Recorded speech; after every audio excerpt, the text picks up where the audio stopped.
Amém. Glória a Deus. Está abençoado aí? Amém. Glória a Deus. Mesmo de máscara, né? Eu tirei minha máscara porque não dá para falar. Minha Amanda está aqui, quase não reconhece de máscara. Amém. Glória a Deus. Fala para o seu irmão assim, ó, Deus tem uma palavra para você hoje. Sabe que a graça de Deus, quando nós entendemos verdadeiramente a graça de Deus, nós nos apaixonamos por ela. Nós nos apaixonamos por Jesus. Quando nós verdadeiramente entendemos o que Jesus fez por nós na cruz, nós não somos mais os mesmos. Eu vejo muito por aí as pessoas com medo, né? Somente alguns pastores, né?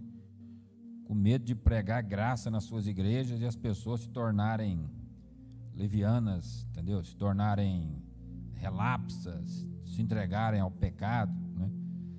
Mas quando você entende verdadeiramente a graça, você adquire uma força sobrenatural para vencer o pecado. A graça é tudo aquilo que Jesus tem e Ele colocou em nós, e colocou à nossa disposição. Eu sou apaixonado na graça de Deus.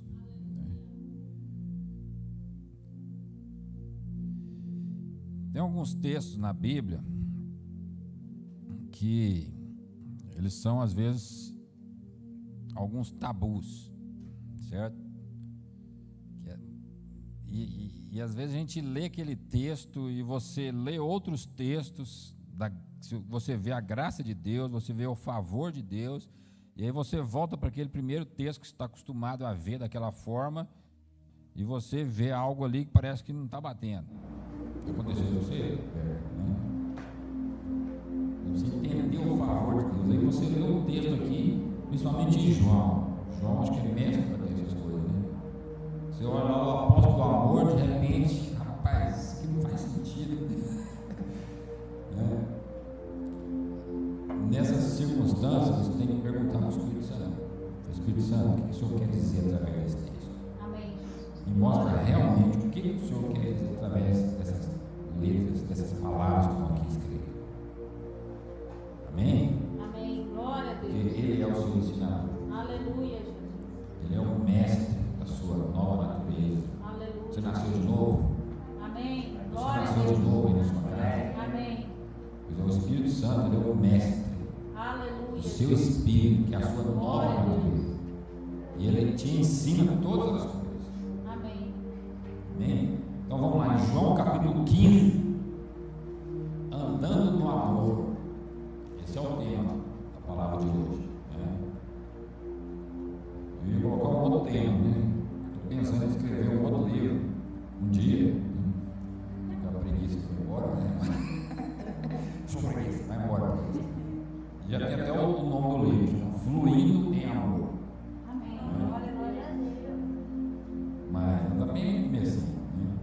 Mas João capítulo 15, versículos 1 e 2, além de falar nisso, é o seguinte: falei que eu vou escrever um outro livro, né? Eu escrevi o primeiro. Você já leu o primeiro?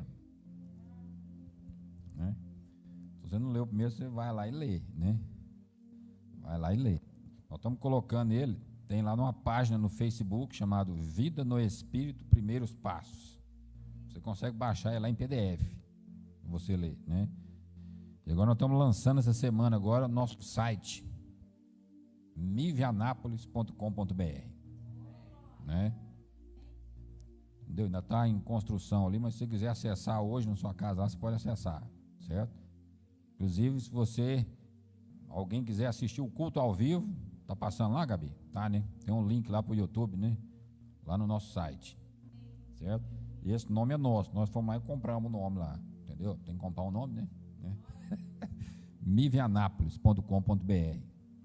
Então, olha só, João capítulo 15, ó, tá aqui o endereço, né? mivianapolis.com.br. Achei legal isso aqui. Você gostou, Gibeon? Tem a cara do Gibeon lá, Gabi? Tem? Vai ter, né? Eu devo ter lá, que eu sou bonitinho demais, né? Não é? Você viu meu cabelinho cortado aqui hoje, né? Sabe quem cortou meu cabelo? Não, eu mesmo cortei o cabelo hoje. Entendeu?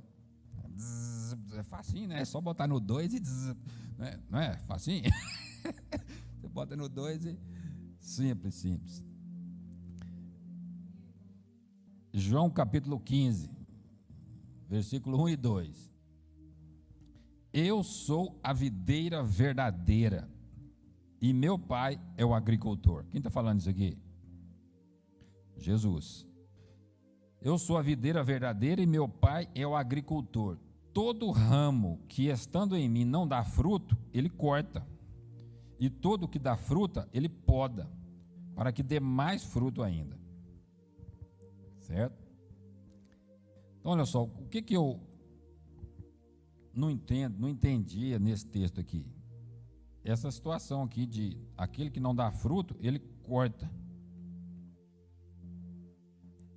Certo? E depois continua, aquele que dá fruto, ele poda. Ou seja, ele limpa, né? Por que eu não entendia? Porque assim, se ele não está dando fruto, né? Por que corta ele? Por que ele tem que ser excluído? Esse cortar aqui não tem o sentido de ser excluído e jogar no fogo, né? Entendeu? Aí, Berg, quando tem essas coisas, né? Você começa a perguntar para o Espírito Santo: Espírito Santo, o que é que o senhor está dizendo? É isso mesmo? É para cortar mesmo? Como é que é o negócio, né? É para... Eu estou até aqui hoje, ó, né? Sabe o que é isso aqui? Né? Não deu fruto? Não é assim que está dizendo aqui? Aí eu fui pesquisar, né? Essa palavra aqui, ele corta, quer dizer o seguinte, que é uma palavra chamada airo, que o significado dela, o primeiro significado é levantar, elevar, erguer. Ponto 1.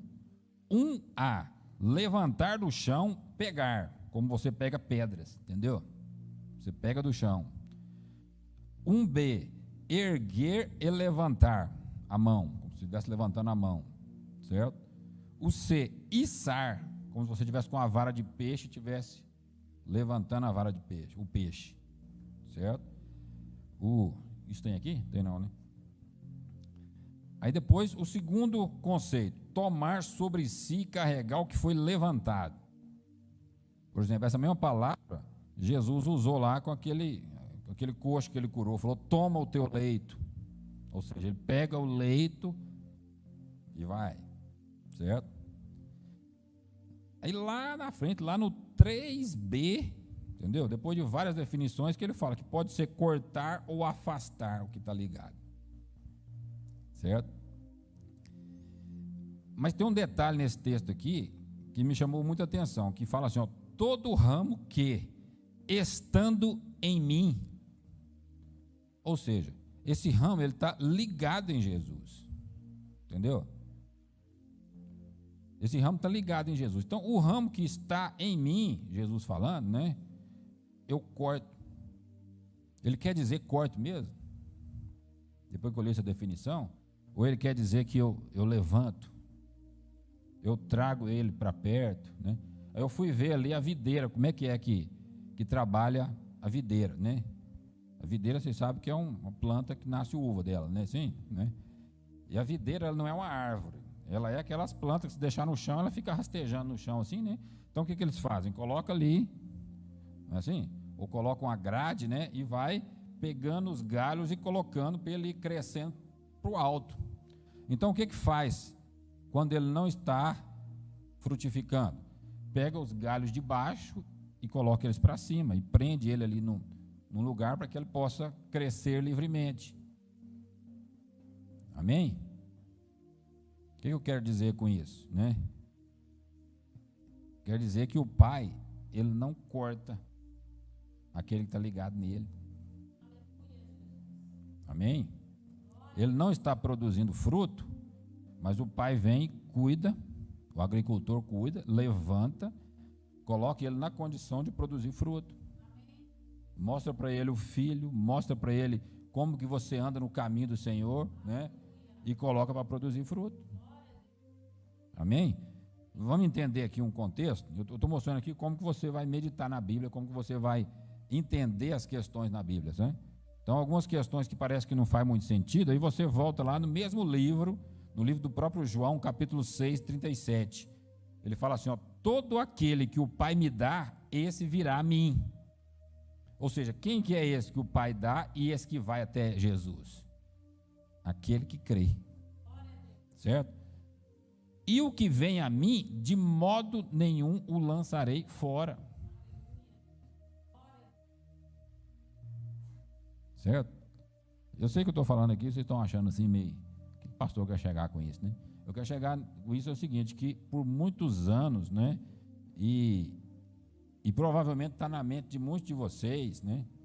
Que se você às vezes não está produzindo aquele fruto que você pensa, você não está trabalhando na obra, você não está, entendeu? Vem aquele espírito de acusação dizendo que você pode ser cortado, você pode ser rejeitado, e vem aquele espírito de condenação e de culpa sobre a sua mente. Eu quero dizer, mais uma vez, que a culpa e a condenação não pertencem àquele que está na videira. E que você não vai ser cortado, jamais. Amém? Você vai produzir fruto. Não vai ficar também frutífero, você vai produzir fruto, porque o Pai está te levantando. O Pai está te colocando no lugar de produtivo. Amém? Salmo 113. Ele levanta do pó o necessitado e ergue do lixo o pobre, para fazê-los sentar-se como príncipes, com os príncipes do seu povo. Então, olha só, a videira, ela fica ali no chão, certo? Então, no chão, ela não produz nada, fica no pó. Então, o pó nos remete ao diabo. Por quê? Quando a serpente, entendeu, foi tomada ali pelo diabo, né? O que Deus falou para ela? Do pó da terra comerás. Então, quando você fala de pó, você está falando algo ligado ao diabo, né? Então, quando a videira fica ali no pó, ela não produz nada. Mas, o que falou no texto aqui? Ele quem? O Pai, levanta do pó. A palavra airo, aquele que não dá fruto, ele corta. Não, ele levanta. Ele levanta do pó. O pó demonstra acusação, demonstra culpa e condenação. Porque o diabo, no pó, ele recebeu a condenação, porque ele é culpado. Mas você não, você foi totalmente perdoado. E não tem acusação contra os eleitos de Deus. Amém? O Pai, ele está trabalhando para que haja transformação na vida dos que estão em Cristo. Ele é muito paciente e longânimo. Ele está cuidando para que o ramo produza frutos. Ele não corta o que não produz fruto. Ele levanta, arrancando do pó, do chão. Ele manifesta o favor imerecido. Eu entendo, isso aqui já sou eu que estou falando aqui, né? Eu entendo que o Pai não está tratando aqui de exclusão de quem está ligado em Cristo. Ele está, assim, cuidando. Quando ele fala lá de aquele que dá fruto, ele poda, certo? Eu entendo que o cortar é aquela poda, mas é como cortar o cabelo que eu cortei hoje. Doeu? Não doeu. Vou cortar aqui a unha. Dói cortar a unha? Não dói, não é? Então, essa poda que ele está falando não é um processo doloroso. É um processo necessário para que flua melhor, para que produza ainda mais fruto. E todos nós vamos entrar na poda. Na poda, nós entendemos que é aquele processo de, não, vamos sofrer, não sei o quê. Eu já ouvi muita pregação nesse sentido, né? Mas a poda não é isso. A poda é o cuidado. A poda é o cuidado, é a limpeza, entendeu? Você arranca aquele cabelão grande, né? Igual o meu estava caindo nos olhos já, entendeu? Beleza, tranquilo, né, pastor? Mas aí tem o versículo 6, parece que não leu, né? Você pode pode perguntar isso, né, Berg? Se você estivesse lendo o capítulo inteiro, você ia falar, pastor, mas você não leu o versículo 6, né? Fala assim, ó, se alguém não permanecer em mim, será como o ramo que é jogado fora e seca. Tais ramos são apanhados, lançados ao fogo e queimados. Pô, parece que está contradizendo tudo que eu falei, né? Só não está contradizendo porque ele começa assim, ó, se alguém não permanecer em mim. Esse aqui já não está ligado na videira. Esse aqui é aquele que decidiu não crer. Certo? Não crê. Ele crê um dia, pode ter crido, né? Mas agora ele não crê mais. Não crê mais em Jesus. Então, quando ele não crê, eu entendo, né? Que a única forma de você perder a salvação é quando você deixa de crer. Porque nós somos salvos pela fé. Fala para o seu irmão, você é salvo pela fé. E qual a única maneira de você deixar de ser salvo? Quando você perde a fé. Por isso que Paulo fala assim, ó, combati o bom combate, acabei a carreira, guardei a fé.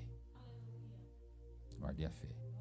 Sabe, a coisa mais valiosa que você tem é a fé. A fé você tem que guardar ela. Certo? Se alguém não permanecer em mim, será como o ramo que é jogado fora e seca. Tais ramos são apanhados, lançados ao fogo e queimados. Aqui está falando sobre aquele que não crê em Jesus, perdeu a fé. Quando alguém perde a fé, ele se desliga da videira, que é Cristo. E ao se desligar de Cristo, aí entra a posição de culpado e condenado. Porque quando ele está em Cristo, né? Ou seja, a justiça não é dele, a justiça é de Jesus. Entendeu? Então, ele é justo. Eu sou justo. Pode falar isso? Eu sou justo. Mas eu sei que se você olhar para você mesmo, você vai ver um monte de falha, um monte de defeito, pecado, né? Mas você é justo não baseado nas suas obras, baseado na sua bondade. Você é justo baseado naquele que você crê que é Jesus. E em Cristo nós somos a justiça de Deus. Você sabia que quando você confessa isso, né? Às vezes muita coisa que te prende começa a perder a força na sua vida. Só de você entender que você é justo, que você é justificado em Cristo, né? O pecado começa a sair de sua vida. Porque o pecado vem, às vezes você nunca venceu na sua força de vontade, entendeu? Você tentou vencer e nunca conseguiu, né? Mas quando você entende que você é justo, porque Jesus é justo e você está na fé, você está na posição dele, você está contemplando ele, você entra na justiça dele. E aí o pecado vem, você fala, olha, eu estou descansando na justiça do meu Senhor. Você descansa na justiça e você está guardado. Você descansa na justiça e está seguro. Amém? Eu sei que eu estou falando aqui, parece muito simples, mas é muito difícil de entender, entendeu? É a coisa mais simples do mundo, mas é a coisa mais difícil do mundo de entender, né? Por quê? Eu já falei isso aqui algumas vezes, né? Porque o ser humano sempre quer fazer alguma coisa, entendeu? O homem sempre quer fazer algo para merecer. E aí quando ele não faz nada para merecer, ele não consegue entender. Aí ele, beleza, entendi, mas vai para lá, deixa eu fazer alguma coisa aqui, né? Senão eu sou cortado, entendeu? Esse é o pensamento que governa as ações de muita gente. E o que eu estou fazendo aqui é arrancar esse tipo de pensamento da sua mente, entendeu? Que o que vai governar a sua mente é o Espírito Santo, ser guiado pelo Espírito. E o que vai governar as suas ações é a graça do Senhor. Mas eu vou viver em pecado, pastor? Como? Tem como, Gibeon? Você vai viver em santidade. Mas você falha, erra, também, nós estamos vencendo. Amém? Assim, nós não podemos ser hipócritas, né? Então, olha só, esse versículo 6, eu entendo que esse é um alerta para que permaneçamos crendo em Jesus e no que ele fez na cruz. Porque se alguém não permanece nele, ele entra na condenação e vai para o inferno no final. Não tem jeito, né? Mas nós estamos ligados nele. Vamos lá para o versículo 4. Permaneçam em mim, e eu permanecerei em vocês. Nenhum ramo pode dar fruto por si mesmo, se não permanecer na videira. Vocês também não podem dar fruto se não permanecerem em mim. Olha só, não tem como você dar fruto de si mesmo, certo? O que está falando aqui é questão do esforço próprio. Eu vou ler de novo, porque João parece simples, mas João é complicado, né? Permaneçam em mim. Jesus falando, permaneçam em mim, porque eu sou a videira. E eu permanecerei em vocês. Ou seja, lá em 1 Coríntios ou 2 Coríntios, não lembro mais, fala assim, que aquele que se une ao Senhor é um espírito com ele. Então, se você permanece em Jesus, ele permanece em você. Nenhum ramo, ou seja, nenhum galho ali da videira pode dar fruto por si mesmo, se não permanecer na videira. Ou seja, as suas obras não valem nada se você não estiver ligado em Cristo. Você pode fazer a melhor coisa do mundo, você pode ir lá pegar R$1 milhão ali, entendeu? Trazer e comprar tudo de cesta básica e ajudar as pessoas, é uma coisa muito boa, né? Mas se não estiver ligado em Cristo, isso aqui é obra morta. Se você não for guiado pelo Espírito Santo, é obra morta. Coisas boas feitas por nós mesmos. E nós queremos nos justificar diante do Pai baseado nas nossas obras, né? Abraão, nós já lemos lá, né, em Romanos 2, versículo 4, né? Se Abraão quisesse se justificar baseado nas obras, né? Tudo bem, mas não diante de Deus. Lá tem a vírgulazinha, não diante de Deus. Você pode se justificar diante dos homens. Permaneçam em mim. Então, olha só, e eu permanecerei em vocês. Nenhum ramo pode dar fruto por si mesmo se não permanecer na videira. Vocês também não podem dar fruto se não permanecerem em mim. Então, olha só. Jesus Cristo só permanece em nós quando nós cremos nele. Amém? Alguém discorda? O Max está longe. Você discorda disso aí, Max, né? Discorda não, Max? Max é crente, hein, rapaz? O nosso esforço próprio não é capaz de nos levar a fluir no amor. Não podemos amar sem estar ligado a Cristo. Certo? Vamos avançar um pouco mais. Aqui fala do fruto, não é isso? Nós temos que produzir fruto, certo? Qual que é esse fruto? Versículo 9. Como o Pai me amou, assim eu os amei. Permaneçam no meu amor. Então, olha só, um negócio interessante. Vamos ler de novo. Jesus falando, como o Pai me amou, assim eu os amei. Certo? O Pai amou Jesus, Jesus amou Berg. E falou, Berg, permaneça no meu amor. Não é isso que está escrito no versículo? Né? Permaneçam no meu amor. Então, olha só, aqui, Jesus está dizendo que o Pai amou o Filho e o Filho amou os seus. Os seus devem se firmar e permanecer no amor do Filho. Entendeu? Até aqui ele não está falando para você ir amar. Ele está falando assim, você se firme no meu amor por você. Não é isso, Gibeon, que está falando aí? Se firme no meu amor por você. Aqui é uma orientação para ficar firmado no amor de Jesus por você. Lá em Romanos 8 fala assim, que nada nos separará do amor de Cristo. Do amor de Deus, que está em Cristo Jesus, nosso Senhor. Ou seja, nada vai nos separar do amor dele. Ou seja, o amor dele é tão sólido, não é? Que jamais vai ser cortado da sua vida. Então, olha só. Firma-se no amor de Jesus por você. Por isso que a gente sempre fala aqui. Você é filho amado. Entendeu? Você é filho amado. O diabo sempre vai tentar tirar de você esse conceito, esse entendimento que você é filho amado. Quando o diabo foi tentar Jesus lá no deserto, né? Falou, se tu és o filho de Deus, Por que ele excluiu a palavra amado? Porque é contraproducente para o diabo lembrar você que você é amado pelo Pai. Ele não tem o menor interesse nisso. Por quê? Porque quando você entende que você é amado, né, você entra no lugar de segurança. Você entra no lugar da fé. Você entra no lugar da ousadia. Você entra no lugar da santidade. Qual que é esse fruto?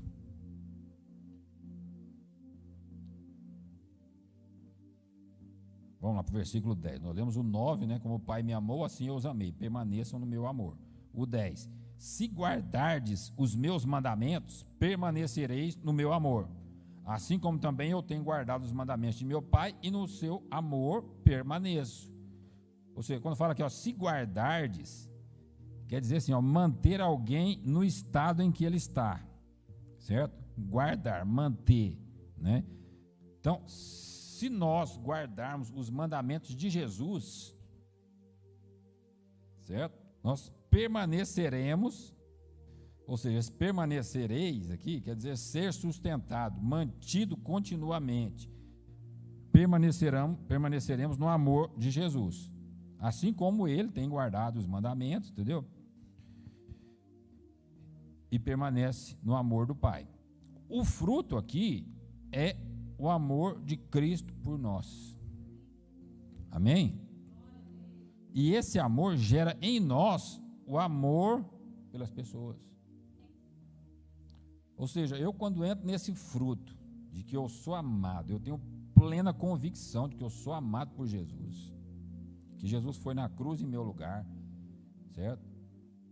Eu vou olhar para ele, eu vou contemplá-lo, eu vou mergulhar na palavra e ver como que Jesus andava, e eu vou perceber como que ele andava em amor, e eu vou andar em amor, e eu vou amar as pessoas. Aleluia. Glória a Deus.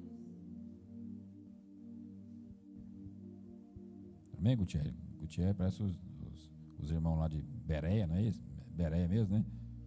Os bereanos, não é assim? Bereanos, né? Fica ali analisando na Bíblia, né? Deixa eu ver se esse pastor está falando potoca aí, né?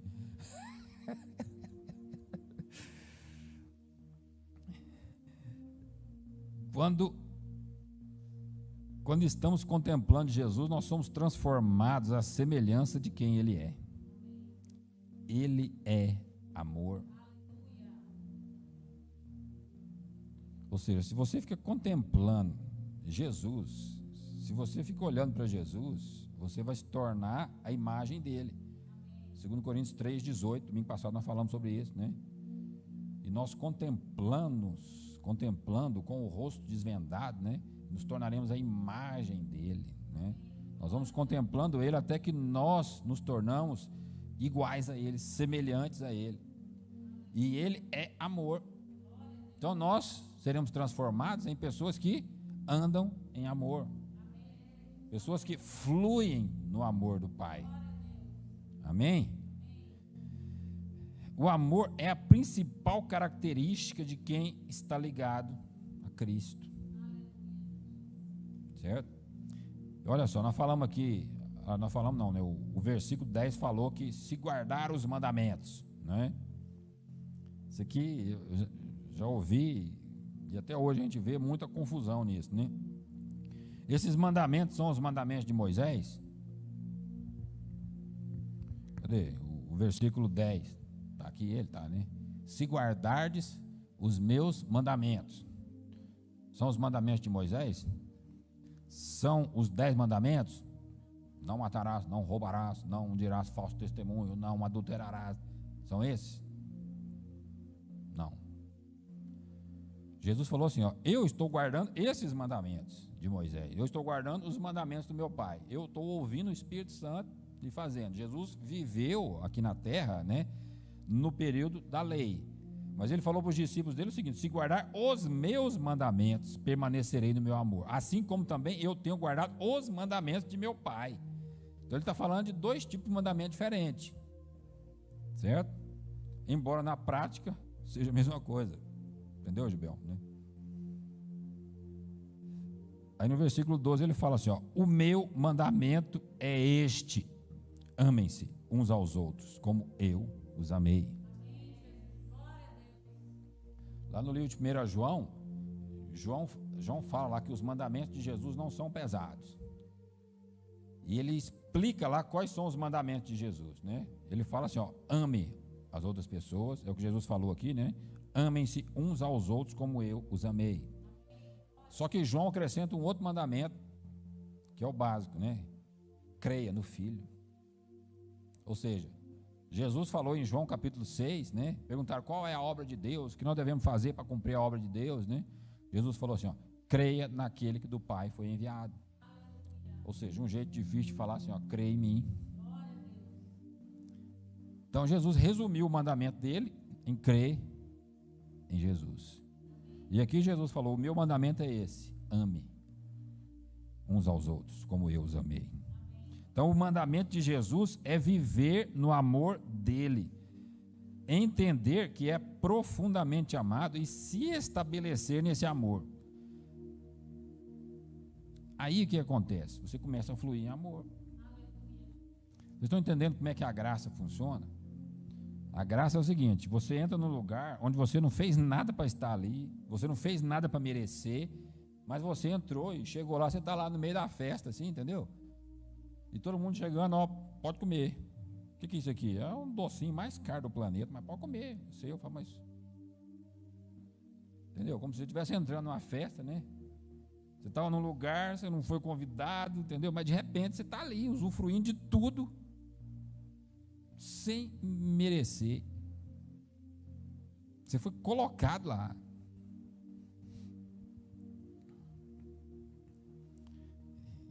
Aí você fica constrangido, né? Não, já que eu estou aqui agora, quem fez esse tamanho favor, quem me proporcionou essa tamanha bênção, né? O que eu posso retribuir a ele? A graça é assim, você entrou num lugar tão apaixonante, né? Que você não quer sair dali mais, você quer, entendeu? O melhor exemplo disso é aquela mulher que foi pega em adultério. Eles queriam jogar pedra naquela mulher, e ela merecia as pedras, porque a lei dizia que deveria ser apedrejada, né? Mas Jesus falou, ó, quem não tem pecado, que atire a primeira pedra. Ninguém atirou. Aí Jesus olhou para ela, cadê os teus acusadores? Ela falou, não tem nenhum. Falou, ninguém te condenou? Ela, não. Falou, nem eu te condeno. Vai, e não peques mais. Quando você recebe o amor do Pai, você fica apto para ir e não pecar mais. Passou poucos dias, aquela mulher estava lá. Sabe aquela história daquela mulher com o vaso, quebrou o vaso com um perfume caríssimo, estava lá lavando os pés de Jesus. E Jesus falou, ó, quem muito foi perdoado, muito ama. Entendeu? Esse é o comportamento de quem entrou na graça. Esse é o comportamento de quem entendeu onde é que ele entrou, entendeu? Que por melhor que você seja, por melhor que eu seja, vou falar para você, o destino nosso era condenação, era culpado. Quando você fala, eu sou o bom, você é o maior hipócrita do planeta, entendeu? Porque ninguém é bom. Chamaram de Jesus de bom, ele falou, por que você me chama de bom? Jesus brigou com o cara porque o cara chamou ele de bom. Você imagina eu, entendeu? Ninguém é bom. Tinha uma música antiga, né, que falava assim, ó, Deus olhando do céu para a terra, não viu nenhum justo sequer. Já viu essa musiquinha? O resto eu esqueci, mas era engraçado até, né? Então, ou seja, ele olhou para a terra e não viu nenhum justo, né? E às vezes a gente fica querendo defender, não, eu preciso merecer alguma coisa, né?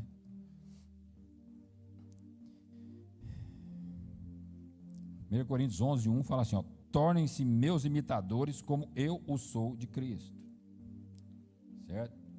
Assim, quando a gente entrou no amor do Pai, entrou no amor de Jesus, entrou na graça de Deus, num favor imerecido, né?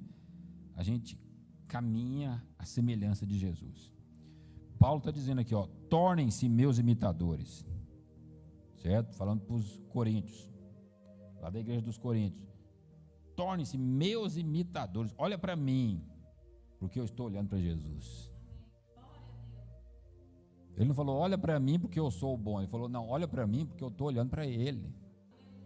Sejam meus imitadores como eu sou de Cristo. Amém? Ser imitador é ser alguém que copia um padrão e age de acordo com esse novo padrão, né? Então assim, nós entramos na graça, no favor imerecido. Nós não estamos, vou pegar de novo minha tesourinha, né? Nós não estamos cortados da videira, né? Nós estamos ligados na videira. Pega com a mão direita, né?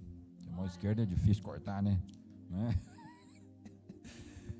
Essa tesourinha não é para você, entendeu? Você não está cortado, né? Você está ligado na videira. E quando você está ligado na videira, você vai andar no amor da videira, que é Jesus, entendeu? Sim. Não tem como não entender isso, né? Tem como, Gibeon, falar assim, ó, você está na graça, né? Então você vai andar tudo errado, na libertinagem. Não, cara, você está ligado na videira, como é que você vai andar fora? Ah, mas ele não está produzindo amor, não tá. Então, olha só, o que o pai está fazendo, né? Arrancando ele do pó, está levantando ele, para que ele produza fruto, para que ele ame. Permanecer na fé nos coloca numa posição de autoridade. Algumas questões nesse capítulo 15, versículo 7. Se vocês permanecerem em mim e as minhas palavras permanecerem em vocês, pedirão o que quiserem e será concedido. Ou seja, isso é uma posição de autoridade. Se você permanecer em mim, ou seja, ele está falando da videira, né? Se você permanecer ligado na videira, permanecer crendo, as minhas palavras permanecerem em vocês, falando também de fé, né? Você pede o que quiser e será concedido. O que você está precisando? Entendeu? Você está ligado na videira, você entrou na posição de autoridade. Jesus falou, pedireis o que quiseres e serás concedido. O versículo 8, meu Pai é glorificado pelo fato de vocês darem muito fruto, e assim serão meus discípulos. Ou seja, o que o fruto faz? Glorifica o Pai. Quando você anda em amor, você está glorificando o Pai. E aí quando você entende que você está glorificando o Pai, rapaz, não tem, sim, não tem promoção no seu trabalho, não tem ganhar na loteria, entendeu? Nada disso se compara, entendeu? A alegria de você saber que você está glorificando o Pai. E você vai viver com Ele eternamente. Não é 80 anos, 90 anos, é eternamente, por toda a eternidade. Entendeu? Imagina você receber um reconhecimento do Pai, do próprio Deus, né? Você andou em amor. Entra aqui no meu amor. Versículo 16: vocês não me escolheram, mas eu os escolhi, para irem e darem fruto, fruto que permaneça, a fim de que o Pai conceda a vocês o que pedirem em meu nome. Ou seja, esse versículo aqui está dizendo o seguinte, que o fruto é o propósito da vida dos filhos. O Senhor nos resgatou por duas causas. A primeira coisa é que Ele nos ama. Ele ama, certo? Lá em Romanos 8 diz que Ele nos amou, que foi, como é que fala lá? Romanos 8, 5, 8, não é? Assim, mesmo nós sendo ainda pecadores, Ele nos amou. Ele não amou o bonzinho, Ele amou o mau, pecador. Mesmo ainda quando nós éramos pecadores, condenados, culpados, Ele veio até a cruz e morreu em nosso lugar. Então, ou seja, Ele nos resgatou porque Ele nos ama. João 3,16 diz que, como é que fala lá? Deus amou o mundo de tal maneira, esse mundo está falando, são as pessoas, né? Sou eu e é você. Ele me amou, Ele te amou de tal maneira que deu o Filho dele para morrer em nosso lugar, certo? Então a primeira coisa que Jesus nos resgatou, o Senhor nos resgatou por causa dessas coisas. Ele nos ama. E segundo, Ele ama as pessoas e te escolheu para manifestar o amor dele aqui na terra. Ele te resgatou, você estava rejeitado, entendeu? Condenado, e colocou você no amor dele, no cuidado dele. E falou para você: agora você vai e manifesta esse amor para as pessoas. E traga as pessoas para esse mesmo lugar que você está. Entendeu? É isso que Jesus está dizendo. Então, assim, esse fruto, que é manifestar o amor, que é andar no amor, é o seu propósito de vida. Você nasceu para isso. Entendeu? Você não nasceu para trabalhar num banco, 35 anos, né? Completei a carreira, aposentei, entendeu? Não, eu não nasci para isso. Isso faz parte da trajetória. Mas eu nasci com o propósito de amar. Mas como, pastor, que eu vou amar? Primeiro eu entendo que eu sou amado. E depois eu vou agir debaixo desse amor, sendo guiado pelo Espírito de Deus. Certo? Como eu posso andar em amor? Como que eu posso fluir em amor? Por exemplo, agora aqui eu estou exercendo um dom do ensino, dom da palavra, né? Então eu estou transmitindo esse dom para vocês porque eu amo vocês. Um dia desse a Janeide descobriu lá na escola dela, né? Tinha algumas pessoas lá, várias pessoas, né? Vários alunos lá passando dificuldade nessa pandemia, entendeu? Pessoas não conseguem trabalhar e dificuldade mesmo, né? Aí falou esse negócio, a Jordana comentou, né? A Eliane descobriu. Então, olha só, Janeide manifestou amor, a Jordana manifestou amor, a Eliane fez umas ligações ali, manifestou amor, arrecadando o dinheiro. As pessoas que deram o dinheiro manifestaram amor, depositando o dinheiro. Depois, algumas pessoas, Gibeon, Amanda, nós fomos lá no mercado, compramos mais de meia tonelada de comida, entendeu? E aí, outros irmãos, que eu não sei quem, né, está distribuindo.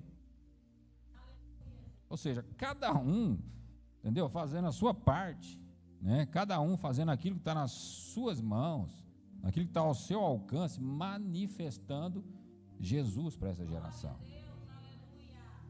Amém? Então, assim, você tem um propósito de vida. Eu não estou dizendo que o seu propósito de vida é distribuir cesta básica, né? Estou dizendo assim, que é nos detalhes que você vai cumprindo o seu propósito de vida quando você ama os outros, assim como você foi amado por Jesus. Você não nasceu por acaso, você foi criado com um propósito. Fluir no amor de Jesus. Então, flua no amor de Jesus, você está ligado a Ele. Seja imitador de Jesus, contemple a face dele e seja transformado. Por exemplo, se você é um profeta, né? Profetiza para as pessoas, manifesta o amor de Deus, né? Se você é um evangelista, evangeliza, né? Ou seja, aquilo que o Pai colocou em você, aquilo que o Espírito Santo colocou dentro de você, manifesta.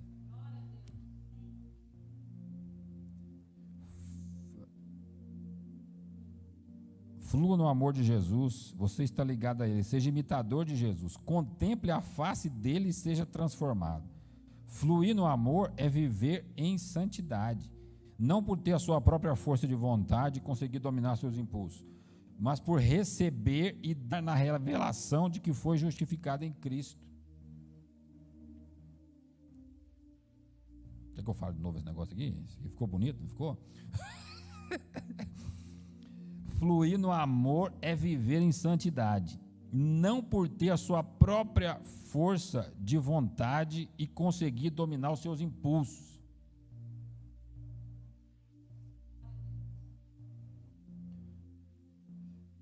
Mas por receber e descansar na revelação de que você foi justificado em Cristo. Sabe quando você entende que você foi justificado, é o que eu falei no começo, né? Que você se tornou justo em Cristo. seja, o pecado não tem mais domínio sobre você. Nessa revelação, entende que é tão justo quanto Jesus, pela graça de Deus, pois entrou no que Jesus fez. Acho que essa frase que eu falei aqui agora, isso aqui, tem muita gente aí que não admite um negócio desse, né? E você, Nina, é tão justa quanto Jesus, pela graça de Deus, não por causa dos seus méritos, não por causa da sua obra. Gibeon, você é tão justo. Jesus te fez tão justo quanto Ele. Por isso que fala lá em 2 Coríntios, né, que nós somos a justiça de Deus em Cristo. Nós estamos nele, estamos ligados nele. Tudo que Ele é, nós somos. Tudo que nós somos, Ele é. Entendeu? Então, tal qual Ele é, nós somos nesse mundo. A única diferença é que se nós nos desligarmos dele, nós não somos nada. Mas quando estamos ligados nele, nós somos tudo que Ele é. Então, olha só, quando você entende que você é justo, tal qual Jesus é justo, que você é santo, tal qual Jesus é santo, você entra na santidade dele. Você entra na justiça dele. Quanto mais você ouvir as boas novas do Evangelho, mais milagres e mais transformação você vai ver. Porque é onde há grande graça, há grande poder. Onde há grande graça, há grande poder. Entendeu? Aquilo que o esforço próprio, aquilo que a sua própria força de vontade não é capaz de resolver, a graça é capaz de resolver. O favor é merecido. Amém? Vamos ficar em pé?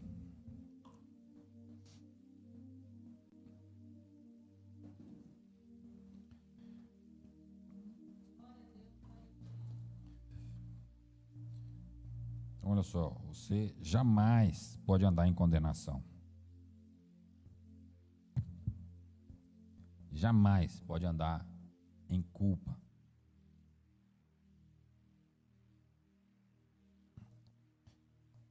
Às vezes você vive em alguns problemas, às vezes alguns pecados que insistem, uma tentação sempre vir, entendeu? O que você faz? Em vez de cair na tentação, você começa a cair na graça. Não cair da graça, mas cair dentro da graça. E começa a confessar: eu sou a justiça de Deus em Cristo. Eu sou a justiça de Deus em Cristo. Eu sou a justiça de Deus em Cristo. Fica o dia inteiro falando isso, não tem problema, entendeu? Até que você realmente entre nesse lugar. Até que você entre nesse entendimento. Aí você vai perceber, passa o tempo, você vai ver, ué, essa tentação aqui não me incomoda mais. Amém? Pode fechar os seus olhos, né?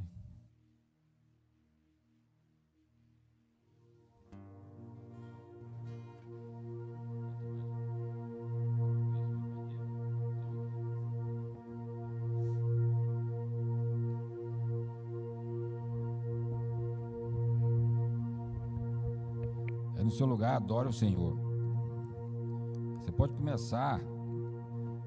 começar declarando isso que eu falei agora. Eu sou a justiça de Deus em Cristo.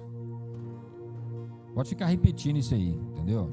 Levante suas mãos e fale: eu sou a justiça de Deus em Cristo. Eu sou a justiça de Deus em Cristo. Quando você vai falando isso aí, o amor dele vai te inundando.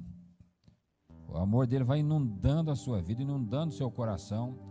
E o poder dele, o poder é a força. O poder sobrenatural vai manifestando dentro de você. E você é vencedor. E você jamais será cortado. Você está ligado na videira. Você está firmado na videira. Você está firmado em Cristo. Ele já colocou em você uma fé sobrenatural. Olha para ele, contempla ele, fala com ele agora. Carece de encontrar. Agradeça a ele, obrigado, Jesus, pelo teu amor. Coração. Em chamas a minha alma hoje está a queimar por paixão. Oh,